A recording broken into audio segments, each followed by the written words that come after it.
No, Joshua, sir. Please, wake sir. up. Get a grip on yourself. Looks like you had a nightmare. Is something bothering you?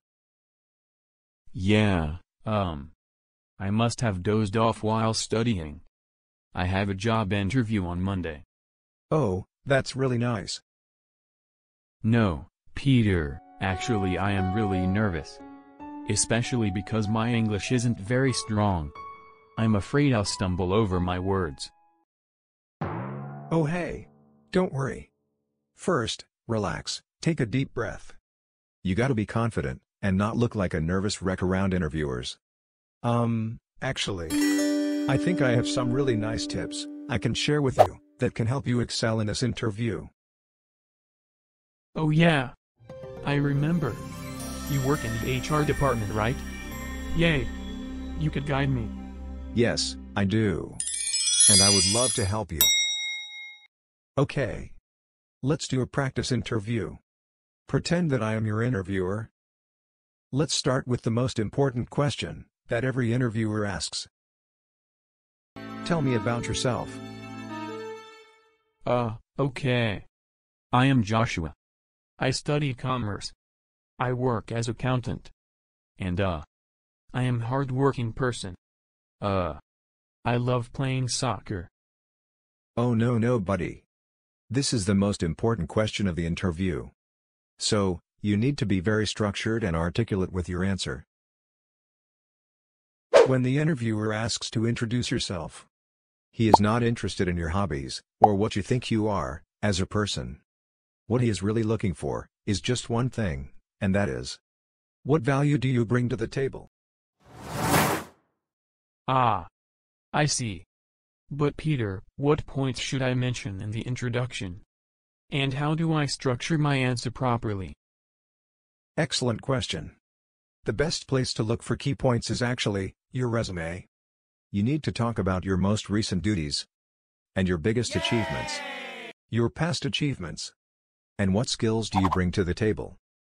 To answer your second question about how to structure your introduction, there is a simple and effective technique for this, called as peep off.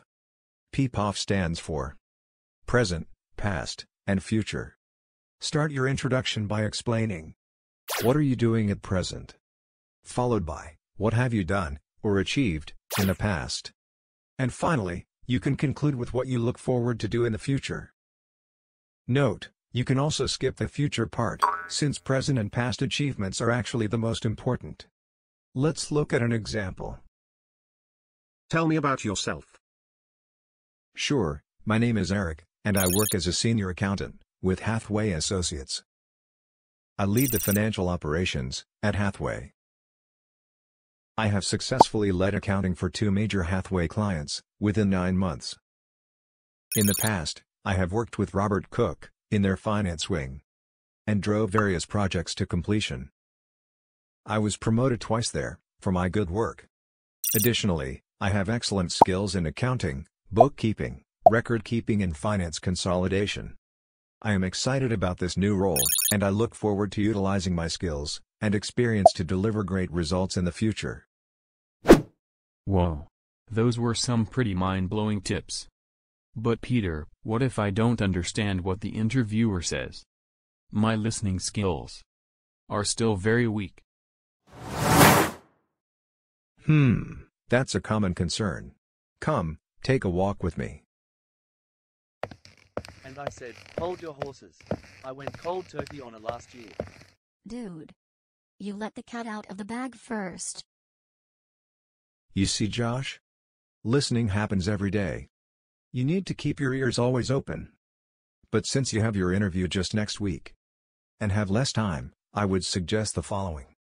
Practice listening to English interviews or podcasts beforehand to get used to different accents and speech patterns.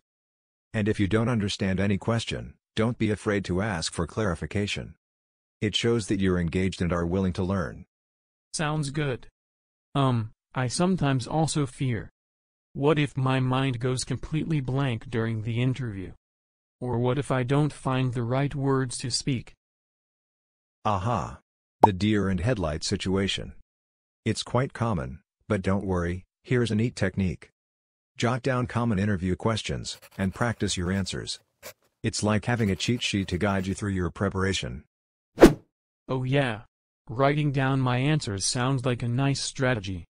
I will certainly do that. But what about my pronunciation? I often worry that others won't understand me.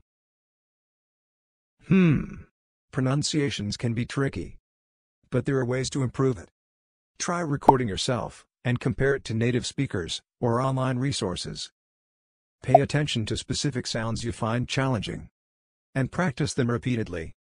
Do not try to imitate any accent though. Just follow your natural accent. Okay.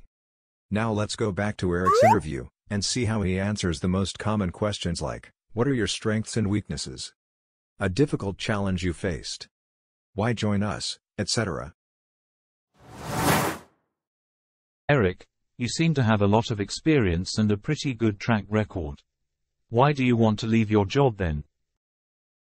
While my current job is nice, I wanted to explore more opportunities into retail accounting sector. I feel like I have accrued some pretty good skills that I can apply in retail business. But there are a lot of good retail industries out there. Why do you want to join us? And what excites you about this role? With all due respect, sir.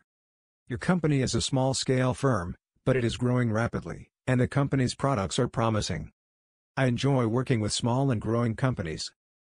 I feel like I can have a larger contribution in this role, working for you, than working as a cog in the wheel, at a larger firm. Fair enough. Can you tell me about your weaknesses? Sir, allow me a moment to think about this.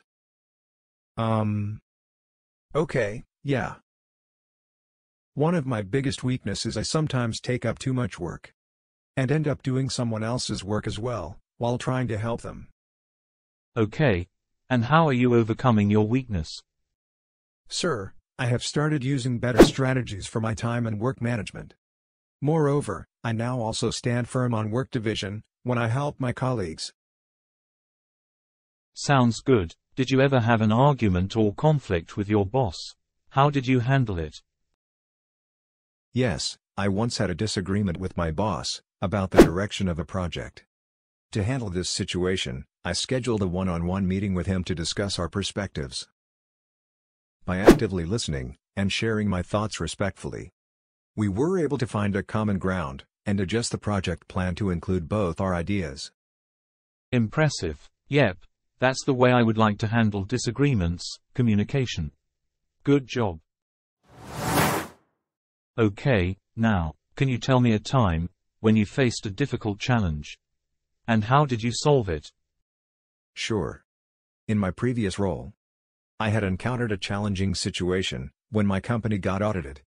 And there were a lot of discrepancies that the auditors wanted to clear out immediately. To address this, I took the following steps. First of all, I conducted a thorough review of the financial records to identify the problem.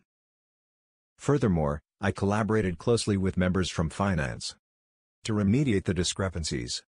And finally, I worked closely with the auditors to provide them with the necessary documentations. As a result, we were able to handle the situation quickly and regain confidence of the auditors. Nice. I like how you meticulously handled the situation. I am curious to know, young man, where do you see yourself in the next 5 years? In the next 5 years, I would really like to see myself grow as a seasoned accountant who has deep expertise into financial analysis and strategic planning. Ultimately, my goal is to become a trusted advisor within the organization, providing valuable insights and contribute to long-term success of the company.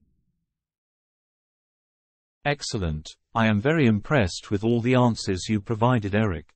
I like the clarity of your thoughts and your crisp communication. We would like to extend you an offer. Congratulations, you are hired. Man, that guy was brilliant. Thanks for all these mind-blowing tips. I feel much more prepared to face the interview now. My pleasure. Remember to stay calm and maintain eye contact with the interviewer. Confidence is key. All the very best, my friend. You got this.